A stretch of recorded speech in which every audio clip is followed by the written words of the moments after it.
নমস্কার বন্ধুরা, প্রয়াসের ইউটিউব চ্যানেলে তোমাদের সকলকে আবার স্বাগত।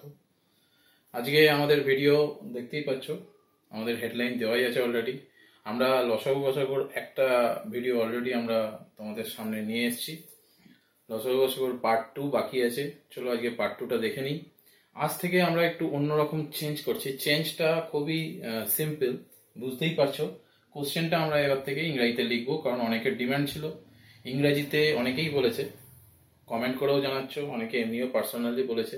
তাই জন্য কোশ্চেন যখন ইংরেজিতে থাকবে আমি কিন্তু বাংলায় বলে দেবো, অতএব অসুবিধা হওয়ার কিছু নেই। বাংলায় থাকলে বরঞ্চ ইংরেজিতে বলাটা অসুবিধা হতো, কিন্তু কোশ্চেন ইংলিশে লিখে আমি বাংলাটা কিন্তু ট্রান্সলেট করে দেবো, সেখান থেকে আমরা অঙ্কটা করব। চলো দেখে নিই আজকের ফার্স্ট প্রবলেম আমরা কি নিয়েছি। The number of pair of positive integers whose sum is 99 and HCF is 9 is, মানে তোমাকে জিজ্ঞেস করেছে যে কতগুলো পজিটিভ ইন্টিজারের কতগুলো জোড় হবে, পজিটিভ ইন্টিজারের কতগুলো জোড় হবে যাদের যোগফল হচ্ছে 99 এবং যাদের গসাগু, HCF মানে গসাগু, আগের ভিডিওতে আমরা এটা ডিসক্রাইব করে দিয়েছি যে তাদের গসাগু হচ্ছে 9। মানে এতগুলো পেয়ার, পেয়ার মানে দুটো সংখ্যার জোড়, দুটো সংখ্যা নিয়ে যেটা হবে সেই রকম সংখ্যা যাদের গসাগু হচ্ছে 9 এবং যোগফল হচ্ছে 99। চলো দেখে নিই এই অঙ্কগুলো কি করে করে। প্রথম কথা, আগে ভিডিওতেও আমি বলেছি যখন HCF দেওয়া থাকবে, HCF থেকে আমরা সংখ্যা করে বার করব। এখানে তাহলে লেখাটা এরকম হবে, যেহেতু গসাগুও লিখতে পারো, HCFও লিখতে পারো, যেহেতু গসাগু 9 অতএব ধরিলাম সংখ্যাদ্বয়, ধরিলাম সংখ্যাদ্বয়, দুটো সংখ্যা কি 9x ও 9y।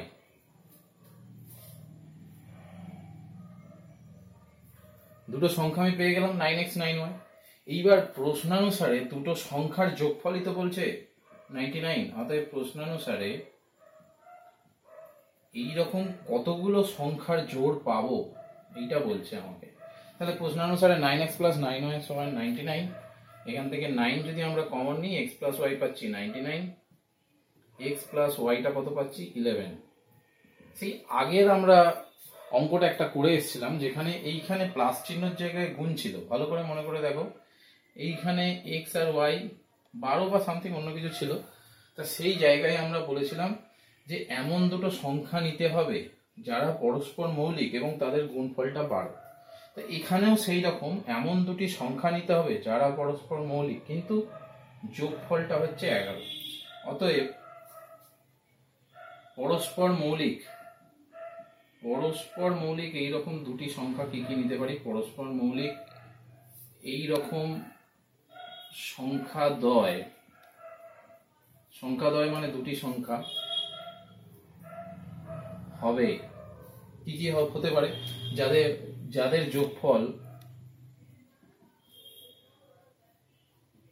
যোগফল হচ্ছে কত 11।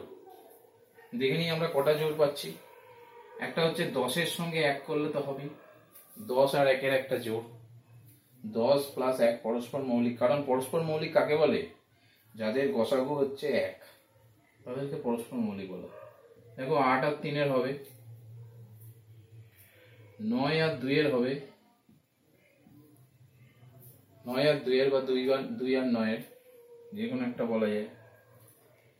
7 আর 4-এর হবে, আর একটা হবে লাস্ট 6 আর 5, 1 2 3 4 5। তাহলে এরকম জোড় আমাদের বলেছে how many number of pair. তাহলে নির্ণেয় সংখ্যাদ্বয়ের জোড় কটা? 5টি। এবং এটাই এই অঙ্কের উত্তর। এইভাবেই অঙ্কগুলো করতে হয়। আশা করি বোঝা গেছে। যেমন হবে সেই অনুযায়ী করতে হবে। চলো দেখে নিই পরের অঙ্ক কি আছে।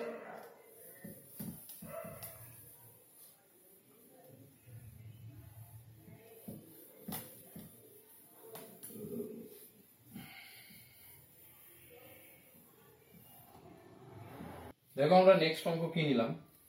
The greatest number that divides 122, 243, living reminders 2 and 3 respectively is.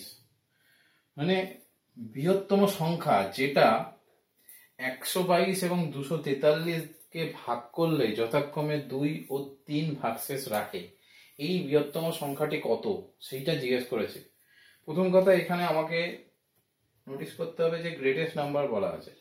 আগের ভিডিওতে আমরা যত অঙ্ক করেছিলাম সেখানে স্মলেস্ট ছিল, ক্ষুদ্রতম ছিল, লিস্ট ছিল। তাহলে এখানে গ্রেটেস্ট যখন থাকবে, আমি আগের ভিডিওতেও বলেছিলাম, এটা মানেই হচ্ছে আমাদের HCF এর মানে কনসেপ্টটা দেয়, সব থেকে বৃহত্তম, সবচেয়ে বেশি, তাহলে এখানে গ্রেটেস্ট বলবে। তাহলে এবার 122কে ভাগ করলে যদি 2 ভাগশেষ থাকে, তাহলে কতকে ভাগ করলে পরে পুরো মিলে যাবে, সেই সংখ্যাগুলো কি কি সেইগুলো আমাকে বার করে নিতে হবে। চলো দেখে নিই। সম্পূর্ণরূপে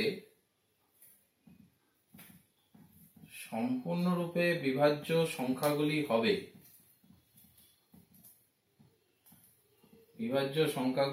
কি কি হবে? 122 থেকে একবার 2 বিয়োগ দিতে হবে, হবে 120, ও 243 থেকে 3 বাদ দিয়ে দিতে হবে, হবে 240। এবার বলেছে দ্য গ্রেটেস্ট নাম্বার, সব থেকে বৃহত্তম সংখ্যা, অতএব 120 ও 240 এর গসাগু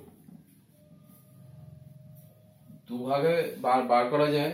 ভাগ প্রক্রিয়াতেও করতে পারো অথবা ফ্যাক্টর মেথডেও করতে পারো, যেমন ভাবে খুশি।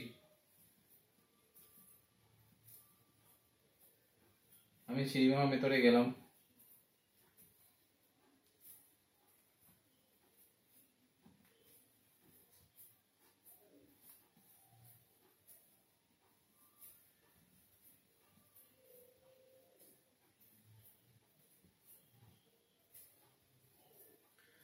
তাহলে গসাগু কত হচ্ছে? 2 2, এই কটা যেগুলো ধারে আছে সেগুলোকেই আমাদের নিতে হবে, 120। তাহলে যেহেতু 120 আমাদের নির্ণয় গসাগু, তাহলে সেই বৃহত্তম সংখ্যাটিও কত হবে? 120। এবং এটাও তো আমাদের প্রযোজ্য হয়ে যাচ্ছে। দেখো 120কে যদি আমি 243 দিয়ে ভাগ করি, 120 দুগুণে 240, সেখানে 3 ভাগশেষ। তাহলে আমাদের যেটা কথন, মানে প্রশ্নে যে কথাটা আছে সেটা সত্যি। অতএব কি হবে? নির্ণয় বৃহত্তম সংখ্যাটি হবে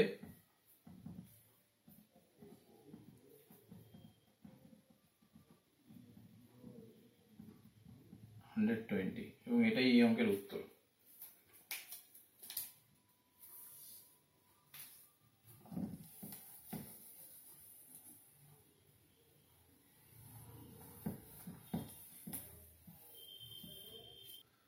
অঙ্কটা দেখে একটু বড় মনে হতে পারে, কিন্তু অঙ্কটা একটু ভালো করে পড়ো, পড়ে খাতায় লিখে নাও। যারা বেঙ্গলিতে করছো তারা খাতায় লিখে নাও। দেখো, there are 24 bananas, 36 oranges and 60 guavas, and they have to be arranged in several rows in such a way that every row contains the same number of fruits of only one type. What is the minimum number of rows required for this to happen? মানেটা কি বলছে? যে আমাদের এই 3 প্রকার ফল নিয়েছি, 24টা কলা, 36টা কমলালেবু, 60টা পেয়ারা আমরা নিয়েছি, এবং তাদেরকে এমন ভাবে সাজাতে হবে যে অনেকগুলো রোতে হবে। রো মানে তো জানো তো আমরা সারি, এইরকম ভাবে আমরা সারিতে বসাবো, এমন ভাবে বসাবো যাতে একটা রোতে সব থেকে বেশি সংখ্যক থাকে এবং একই ধরনের ফল থাকে। মানে এখানে আমি বসালে, পেয়ারা যদি বসাই, আমি যেন পেয়ারাই বসাই, এবং সব থেকে এখানে বলেছে contains the same number of fruits of only one type. What is the minimum number of rows? কিন্তু এই দিকে আমাকে খেয়াল রাখতে হবে যতগুলো কম আমরা রো বানাবো। আমরা তো এটাও হতে পারে, আমরা এখানে দুটো করে আমি পেয়ারা রাখলাম, তাহলে আমি বললাম যে এটা সেম রো, আমি সাপোজ 3টে বা 4টে করে আমি রাখলাম, 4টে করে রেখে আমি বললাম পেয়ারাই রাখছি, তাহলে এরকম 60টা পেয়ারা রয়েছে, তাহলে এটাতেই তো 15টা রো হয়ে যাবে। আমাদের সেটা বলছে না, আমাদের বলছে এখানে ম্যাক্সিমাম আমরা বসাবো, কিন্তু এই দিকটা আবার কম হবে। ব্যাপারটা বোঝা যাচ্ছে? তাহলে ফার্স্টে এই কথাটা থেকেই আমাদের কোশ্চেনটা শুরু হবে, আমরা উত্তর দিতে শুরু করব যে মিনিমাম নাম্বার অফ রোজ চাইছে। তাহলে এটা সব থেকে কম সারি পেতে গেলে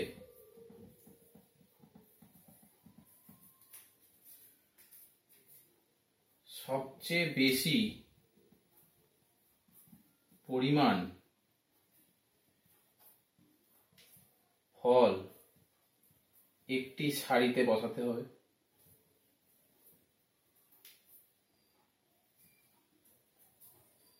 এই বসাতে হবেটাই বলছে অ্যারেঞ্জ করতে হবে, ওইটাই আমরা লিখলাম যে একটি সারিতে বসাতে হবে। তাহলে এটা করতে গেলে এই যে সবচেয়ে বেশি, তাহলে সবচেয়ে বেশি মানে আমার যে এই যে ফলগুলো রয়েছে সেই ফলগুলোর কি করতে হবে, গসাগু করতে হবে। অতএব শর্তানুসারে, কারণ এইরকমই তো শর্ত দিয়েছে আমাকে, তাহলে শর্তানুসারে আমাকে কি করতে হবে, 36, 24 ও 60 গসাগু নির্ণয় করতে হবে।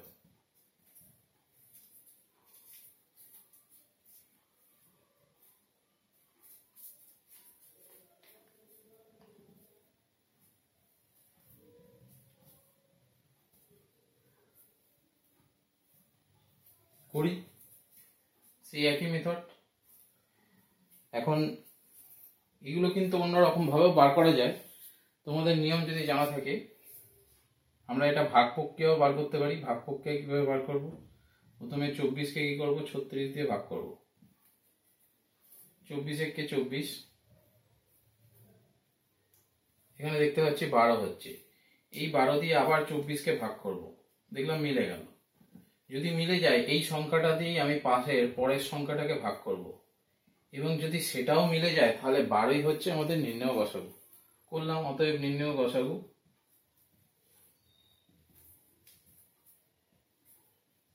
12। কিন্তু এখানে অঙ্কটা শেষ হলো না। এই 12টা কি হলো, আমার সারির সংখ্যা বেরোলো, মিনিমাম রোজ, মানে সারির নয়, একটি সারিতে আমার ফল বসাতে হবে 12টা করে, এই জিনিসটা আমাদের বেরোলো। এবার বলেছে আমাকে মিনিমাম নাম্বার অফ রোজ কটা লাগবে। তাহলে সব থেকে কম সারির সংখ্যা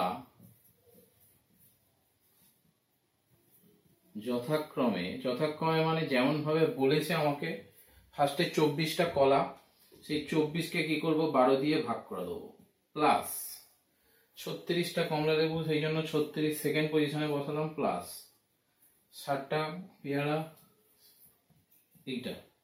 তাহলে কত হচ্ছে, 2 + 3 + 5 মানে 10টি। তাহলে সব থেকে কম সারির সংখ্যা হবে 10টি। তাহলে 10টা সারি হবে এবং প্রতি সারিতে 12টা করে ফল আমাকে বসাতে হবে। তাহলে এটাই আমাদের উত্তর চেয়েছিল। অতএব নির্ণেয় সারির সংখ্যা হবে ক্ষুদ্রতম, বা এটা তো ক্ষুদ্রতম লেখাটা যথাযথ হবে না, নির্ণেয় সব থেকে কম হিসেবে সারির সংখ্যা 10টি। লেখাটা একটু মাথা কাটিয়ে দেখে নেবে, পরীক্ষার হলে মাথায় চলে আসবে যে কি ধরনের লিখলে যথাযথ হবে, সেইটা কিন্তু সেই রকমই লিখতে হবে।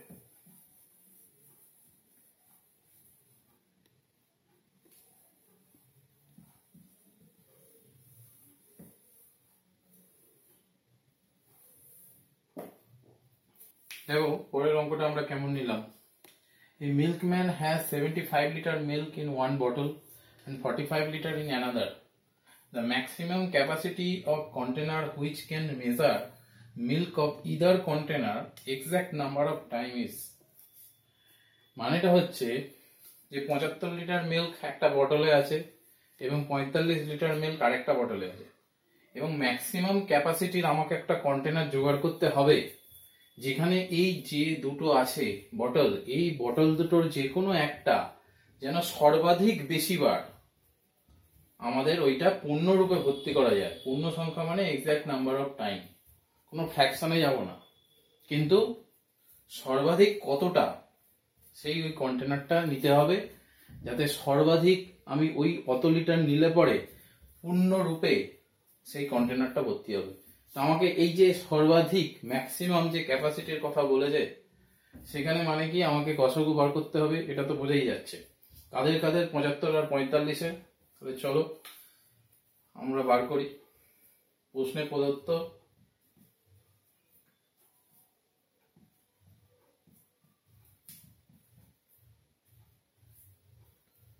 দুটি বোতলের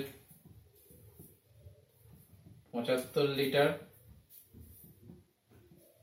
ও 45 লিটার দুধ আছে। অতএব 75 ও 45-এর আমাকে গসাগু বার করতে হবে, মানে HCF বার করতে হবে। সেম প্রসেসে 45-এর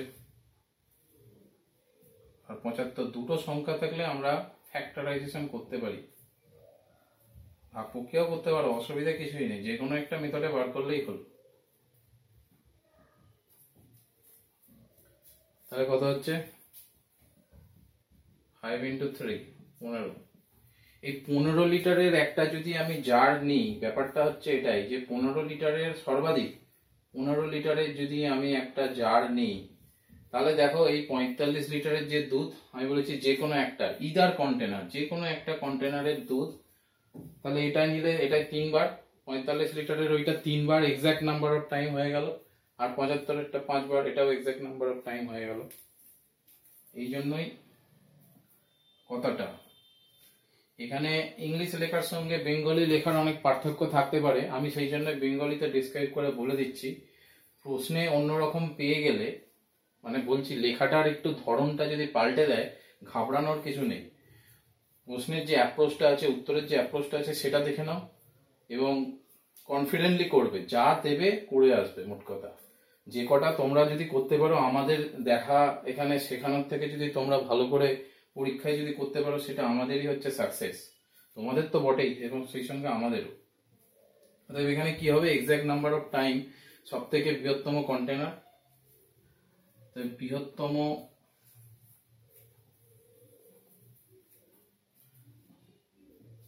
ফিফটিন লিটারের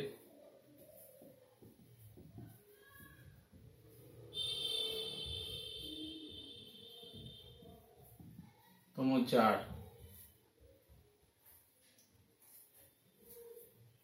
নিতে হবে।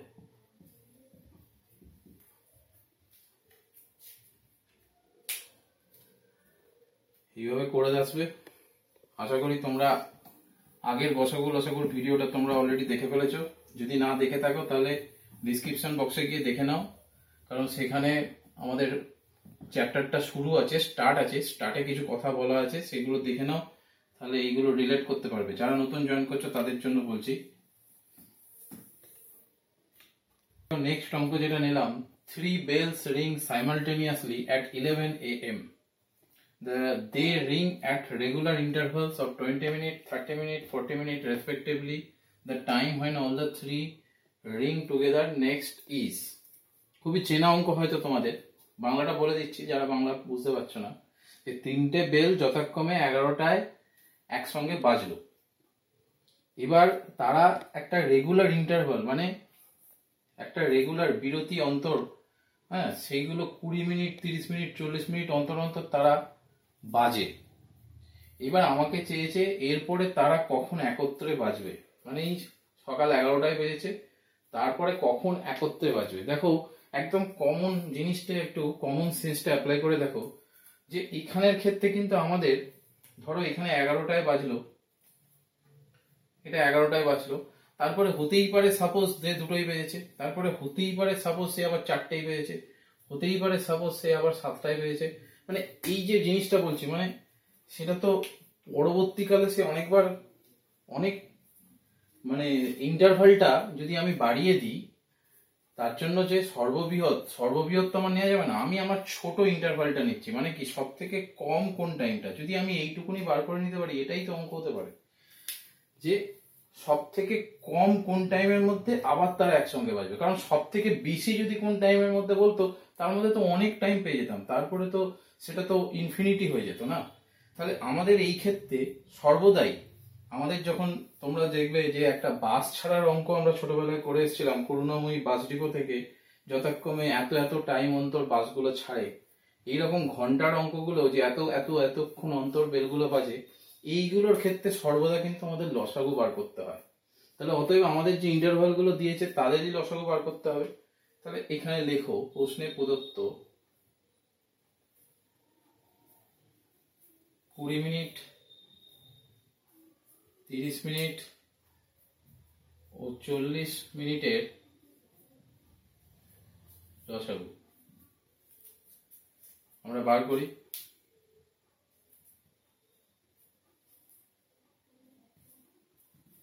দুই দিয়ে ফার্স্টে গেল, 5 দিয়ে যাও,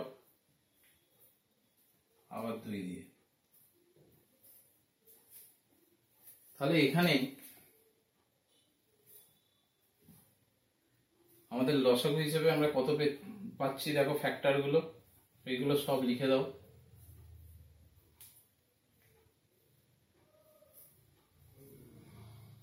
120 মিনিট পেলাম, মানে 120 পেলাম, পাশে লিখে দিলাম 120, এখানটায় 120 পেলাম।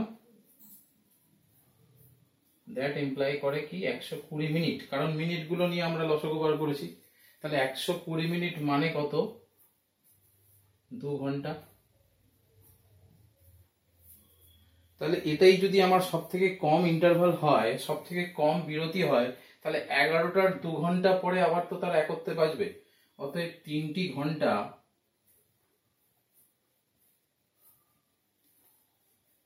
11টার পরে আবার বাজবে একত্রে 11টা প্লাস 2 ঘন্টা। এবং সেটা করতে গিয়ে দেখা যাচ্ছে আমরা এটাকে দুপুরই বলি, দুপুর 1টায়। এখানেই অ্যান্সার লিখে অঙ্কটা শেষ করতে পারো। তো আজকের ভিডিও মোটামুটি যে কটা অঙ্ক ছিল দেখে নিলে তোমরা, কারণ প্রত্যেক কটা অঙ্কই ডিফারেন্ট টাইপের নিচ্ছি যাতে ভ্যারাইটিগুলো দেখানো সম্ভব হয়। তাহলে আগামী ভিডিওর দিকে তোমরা তাকিয়ে থাকবে। আশা করি তোমাদের ভালো লেগেছে। ভালো লেগে থাকলে তোমরা লাইক বাটনটা প্রেস করে দিতে পারো। এখনো যারা নোটিফিকেশনের জন্য বেল আইকন প্রেস করোনি তারা অবশ্যই বেল আইকনটা প্রেস করো। অনেকেই দেখছি আগে কমেন্ট করে দিচ্ছ কিন্তু অথচ সাবস্ক্রাইব করোনি, তারা অলরেডি সাবস্ক্রাইব করো। আমি বলবো সাবস্ক্রাইব করলে কিন্তু তোমাদের কিচ্ছু লস নেই, বরঞ্চ প্রফিট হতে পারে। পরবর্তীকালে যখন অন্যান্য এক্সামের জন্য আস্তে আস্তে ভিডিওগুলো আসতে শুরু করবে তখন বুঝতে পারবে। আমরা আগামী দিনেও এসএসসির জন্য, স্টাফ সিলেকশন কমিশনের জন্য কিন্তু প্রত্যেকটা ভিডিও আমরা আনতে চলেছি, যেগুলো হচ্ছে শর্টকাট ট্রিকে কিভাবে তোমরা অ্যাপ্লাই করবে, ম্যাথের ক্ষেত্রেও বটে এবং ইংলিশের ক্ষেত্রেও তোমরা ইংলিশের যে অবজেক্টিভ ইংলিশ তার জন্য কিভাবে অ্যাপ্রোচ হবে সেগুলো আমরা নিয়ে আসবো। প্রয়াসের সঙ্গে থেকো। ওকে, থ্যাংক ইউ।